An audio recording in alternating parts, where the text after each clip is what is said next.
Firstly, many more happy returns of the day to me, Sidhu. Siddharth and also Sidhu failure. So ఇలాంటి birthdays నేను ఇంకా చాలా జరుపుకోకూడదని మనస్ఫూర్తిగా కోరుకుంటున్నా. ఎందుకంటే నేను బర్త్డే సెలబ్రేట్ చేసుకోవడం మానేసి 3 years అవుతుంది. బికాస్ నా సిచ్యువేషన్స్ వల్ల కావచ్చు, లేకపోతే లైఫ్ మీద నేను పెట్టుకున్న గోల్స్ వల్ల కావచ్చు, నేను ఒక మంచి పొజిషన్కి వచ్చిన తర్వాతనే బర్త్డే సెలబ్రేట్ చేసుకుందామని గట్టిగా ఫిక్స్ అయిపోయినా.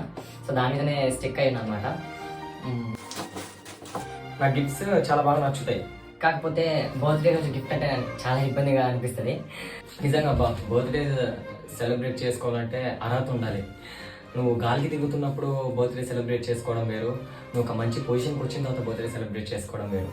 నేను ఇప్పుడు గాలికి తిరుగుతూ ఉండకపోయినా అట్లీస్ట్ ఆ మంచి పొజిషన్ కోసం కష్టపడుతున్నా. నేను ఆ స్టేజ్కి వెళ్ళిన తర్వాత డెఫినెట్లీ హ్యాపీగా బర్త్డే సెలబ్రేట్ చేసుకుంటా. అప్పటిదాకా నా లైఫ్లో బర్త్డేస్ బ్యాండ్ అనమాట.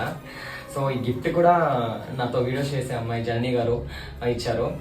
తనకు తెలియదు కదా అబౌట్